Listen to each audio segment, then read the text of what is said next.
Halo teman-teman, selamat datang di La Daily Coffee, tempat di mana kita akan membahas seputar barista dan juga seputar kopi.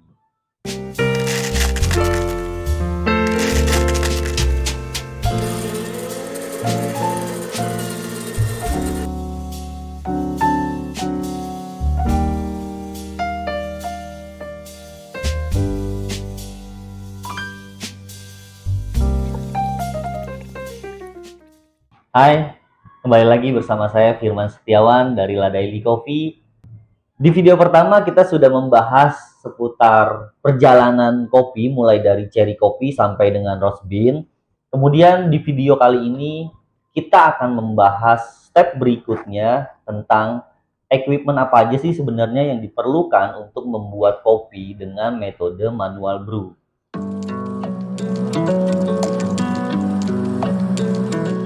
Manual brew itu apa sih?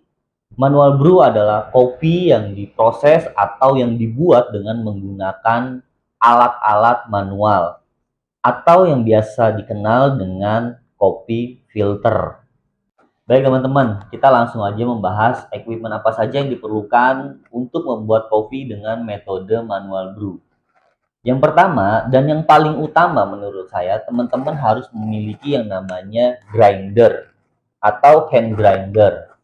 Grinder ini ada macam-macamnya, ada yang hand grinder atau yang manual, dan juga ada yang electric grinder, sama seperti yang ada di depan saya ini.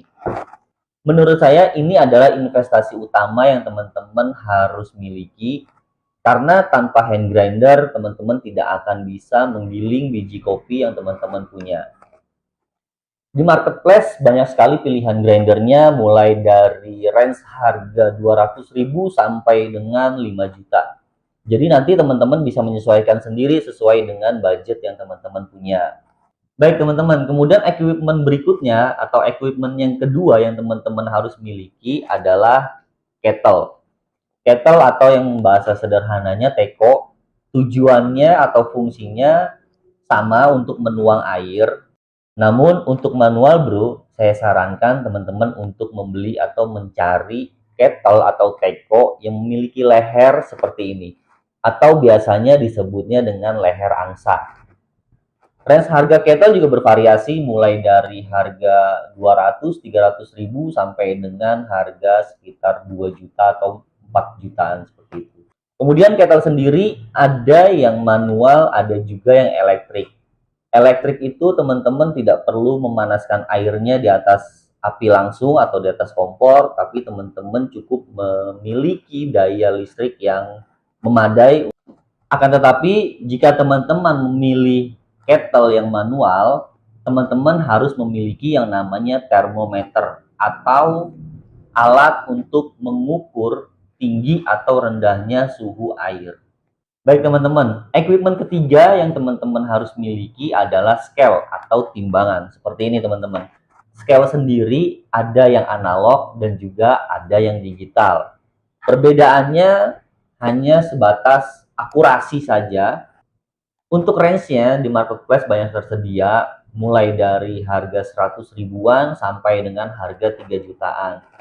Namun saran saya, teman-teman lebih baik memilih scale atau timbangan yang sudah digital. Selanjutnya, ini yang gak kalah pentingnya sama dengan grinder, yang teman-teman harus miliki berikutnya adalah dripper. Bentuknya seperti ini adalah dripper V60 atau dripper untuk manual brew. Kenapa disebutnya dripper V60? Karena bentuknya yaitu 60 derajat. Dripper sendiri ada ukurannya, yaitu 01 yang lagi saya pegang ini, dan juga ada yang 02 yang lebih besar. Perbedaannya hanya untuk menampung seberapa banyak bubuk kopi yang ada di dalam dripper ini. Untuk dripper ini sendiri, harganya bervariasi, teman-teman bisa cari di marketplace ataupun di coffee shop. Harganya mulai dari 50.000 sampai dengan 1 juta. Jadi nanti teman-teman tinggal menyesuaikan aja. Kemudian teman-teman harus memiliki yang namanya paper filter atau kertas saring. Paper filter ini atau kertas saring ini penggunaannya harus bersamaan dengan dripper ini, teman-teman. Jadi nanti posisinya kertas saring ini atau paper filter ini diletakkan di dalam dripper seperti ini. Fungsinya untuk apa? Fungsinya untuk menampung bubuk kopi dan juga menyaring bubuk kopi agar tidak masuk ke dalam cangkir teman-teman. Jadi nanti cangkir teman-teman itu adalah benar-benar pure kopi tanpa ada ampasnya, tanpa ada bubuknya. Untuk paper filter sendiri, range harganya mulai dari 40.000 sampai dengan 200.000 per pack. Yang mana isi dalam per packnya itu ada 100 lembar paper filter. Equipment yang terakhir yang teman-teman harus miliki adalah server. Sebenarnya menurut saya ini tidak terlalu penting atau tidak wajib dimiliki teman-teman, karena fungsi dari server ini hanyalah untuk menampung kopi yang teman-teman sudah seduh tadi. Bisa juga menggunakan gelas langsung ataupun wadah yang bisa dijadikan tempat atau alat untuk menampung kopi yang teman-teman seduh nanti. Seperti itu teman-teman. Range harganya juga bervariasi mulai dari harga 200.000 sampai dengan 400.000. Kemudian bagaimana sih cara memakainya atau bagaimana cara setupnya dari equipment yang tadi?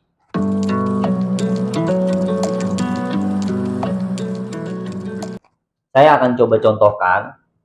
Yang pertama-tama teman-teman harus menyiapkan servernya dulu. Jadi kita taruh servernya di atas scale ataupun gelasnya di atas scale gitu. Kemudian kita taruh di atas gelasnya itu ada yang namanya dripper tadi. Seperti ini. Dan jangan lupa teman-teman juga untuk memasukkan yang namanya paper filter di atas dripper. Jadi posisinya itu ntar akan seperti ini teman-teman. Bubuk kopinya ada di sini.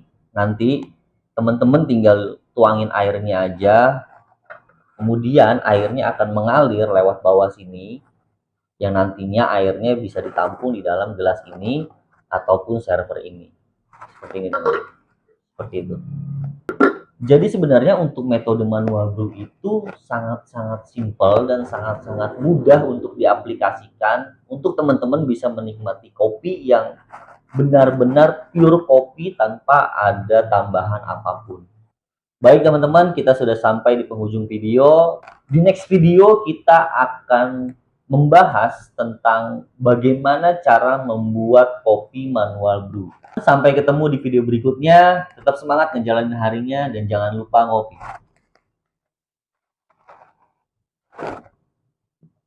Bye.